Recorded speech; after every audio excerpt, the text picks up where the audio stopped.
उसे व्याप्त है। वही सब भूतों का अंतरात्मा और धर्म अध्यक्ष कहलाता है। वह सब भूतों के अंदर बसा हुआ है, सबका दृष्टा, साक्षी, चेतन और निर्गुण है। वह एक है, वशी है, अनेकों विश्व आत्मा, निष्क्रिय पुरुषों को वश में रखने वाला है।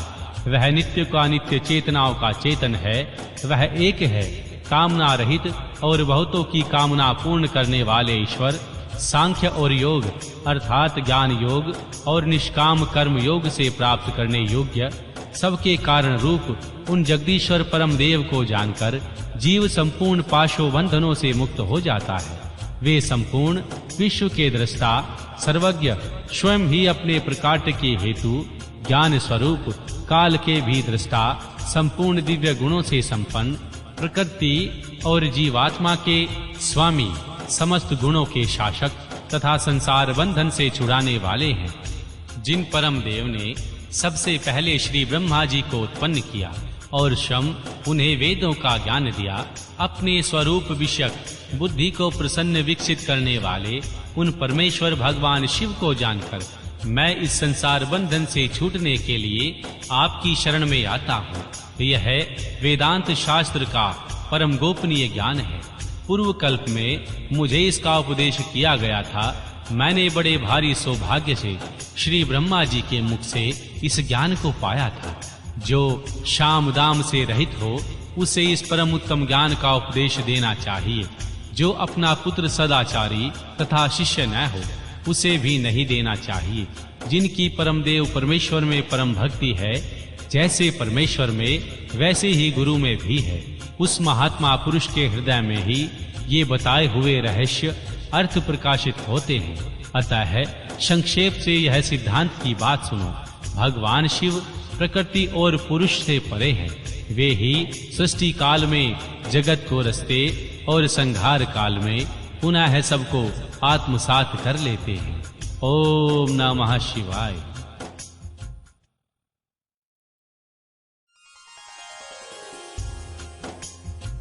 अध्याय 6। श्री ब्रह्मा जी की मूर्छा।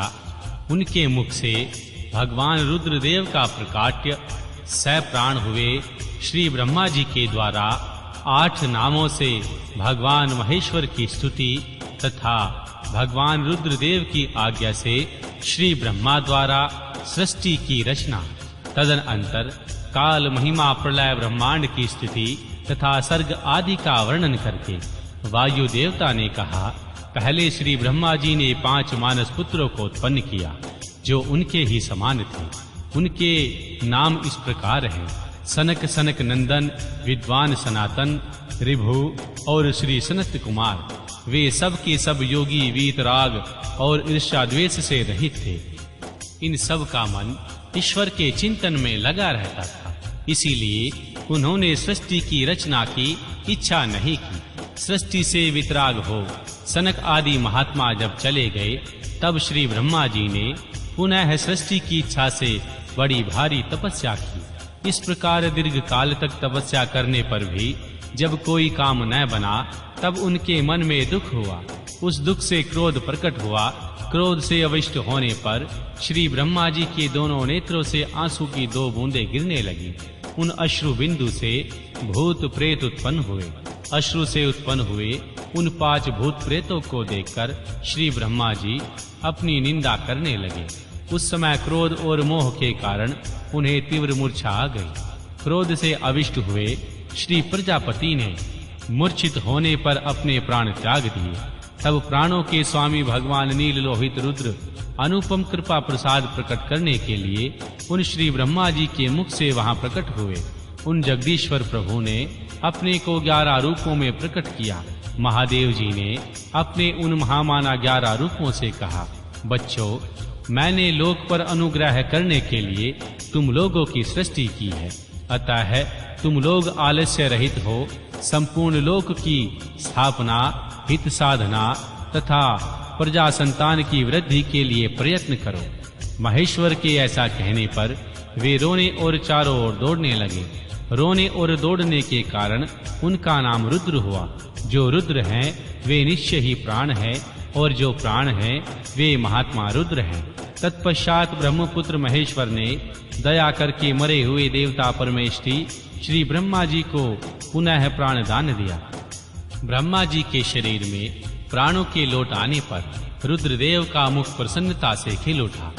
उन विश्वनाथ ने श्री ब्रह्मा जी से यह उत्तम बात कही, व्रत का पालन करने वाले जगत गुरु महाभाग विरची, डरो मत, मैंने तुम्हारे प्राणों को नूतन जीवन प्रदान किया है, अतः सुख से उठो। स्वप्न में सुने हुए वाक्य की भांति उस मनोहर वचन को सुनकर श्री ब्रह्मा जी ने प्रफुल्ल कमल के समान सुंदर नेत्रों द्वारा धीरे से भगवान हर की ओर देखा। उनके प्राण पहले की तरह लौट आए थे, अतः श्री ब्रह्मा जी ने दोनों हाथ जोड़कर स्नेहयुक्त गंभीर वाणी द्वारा उनसे कहा, प्रभो, आप दर्शन मात्र से मेरे मन को आनंद प्रदान कर रहे हैं, अतः बताइए आप कौन हैं, जो संपूर्ण जगत के रूप में स्थित हैं? क्या वे ही आप भगवान, आप 11 रूप में प्रकट हुए हैं? उनकी यह बात सुनकर देवताओं के स्वामी महेश्वर अपने परम सुखदायक कर कमलों द्वारा श्री ब्रह्मा जी का स्पर्श करते हुए बोले, देव, तुम्हें ज्ञात होना चाहिए कि मैं परमात्मा हूँ। इस समय तुम्हारा पुत्र होकर प्रकट हुआ हूँ। जो 11 रुद्र हैं तुम्हारी सुरक्षा के लिए यहाँ आए हैं, अतः तुम मेरे अनुग्रह से इस तीव्र मूर्छा को त्याग कर जाग उठो और पूर्ववत प्रजा की सृष्टि करो। भगवान शिव के ऐसा कहने पर श्री ब्रह्मा जी के मन में बड़ी प्रसन्नता हुई। उन विश्वात्मा ने 8 नामों द्वारा परमेश्वर शिव का स्तवन किया। श्री ब्रह्मा जी बोले, भगवान, आपका तेज असंख्य सूर्यों के समान अनंत है, आपको नमस्कार है। रस स्वरूप और जलमय विग्रह वाले आप भव देवता को नमस्कार है। नंदी और सुरभि कामधेनु ये दोनों आपके स्वरूप हैं। आप पृथ्वी रूपधारी शर्व को नमस्कार है। स्पर्शमय वायु प्रारूप वाले आपको नमस्कार है। आप ही वासु रूपधारी ईश हैं, आपको नमस्कार है। अत्यंत तेजस्वी अग्नि रूप आप पशुपति को नमस्कार है। शब्द तन्य मात्रा से युक्त आकाश रूपधारी आप भीमदेव को नमस्कार है। उग्र रूप वाले यजमान मूर्ति आपको नमस्कार है। सौम रूप आप अमृत मूर्ति महादेव जी को नमस्कार है। इस प्रकार 8 मूर्ति और 8 नाम वाले आप भगवान शिव को मेरा नमस्कार है। इस प्रकार विश्वनाथ महादेव जी की स्तुति करके लोक पितामह श्री ब्रह्मा ने प्रणाम पूर्वक उनसे प्रार्थना की, भूत भविष्य और वर्तमान के स्वामी मेरे पुत्र भगवान महेश्वर, कामनाशन, आप सृष्टि के लिए मेरे शरीर से उत्पन्न हुए हैं, इसलिए जगत प्रभो इस महान कार्य में संलग्न हुए मुझ ब्रह्मा की आप सर्वत्र सहायता करें और स्वयं भी प्रजा की सृष्टि करें। श्री ब्रह्मा जी के इस प्रकार प्रार्थना करने पर कल्याणकारी त्रिपुरनाशक रुद्रदेव ने बहुत अच्छा कहकर उनकी बात मान ली। तदनंतर प्रश्न हुए महादेव जी का अभिनंदन करके सृष्टि के लिए उनकी आज्ञा पाकर भगवान ब्रह्मा ने अनन्य प्रजाओं की सृष्टि आरंभ की। उन्होंने अपने मन से ही मरीचि, भृगु, अंगिरा, कुलदस्य, पुलाह, क्रतु, अत्रि और वशिष्ठ की सृष्टि की। ये सब श्री ब्रह्मा जी के पुत्र कहे गए हैं। धर्म संकल्प और रुद्र के साथ इनकी संख्या 12 होती है। ये सब पुराने गृहस्थ हैं। देवगणों सहित इनके 12 दिव्यांश कहे गए हैं, जो प्रजावान, क्रियावान तथा महर्षियों से अलंकृत हैं। तत्पश्चात जल पर स्थित हुए रुद्र सहित श्री ब्रह्मा जी ने देवताओं, असुरों, पितरों और मनुष्यों की सृष्टि करने का विचार किया। श्री ब्रह्मा जी ने सृष्टि के लिए समाधिस्थ हो अपने चित्त को एकाग्र किया। तत्पश्चात मुख से देवताओं को, कोख से पितरों को, कटी के अगले भाग से असुरों को तथा प्रजननेन्द्रिय लिंग से सब मनुष्य को उत्पन्न किया। उनके गुदा स्थान से राक्षस उत्पन्न हुए, जो सदा भूख से व्याकुल रहते थे। उनमें तमोगुण और रजोगुण की प्रधानता होती है। वे रात को विचरते और बलवान होते हैं। सांप, यक्ष, भूत और गंधर्व ये श्री ब्रह्मा जी के अंगों से उत्पन्न हुए। उनके पक्ष भाग से पक्षी हुए। वक्षस्थल से आजगम स्थावर प्राणियों का जन्म हुआ। मुख से बकरों और पार्श्वभाग से भुजगमों की उत्पत्ति हुई। दोनों पैरों से घोड़ों, हाथी, शरद, नील गाय, मृग, ऊंट, खच्चर व्यंकु नामक मृग तथा पशु जाति के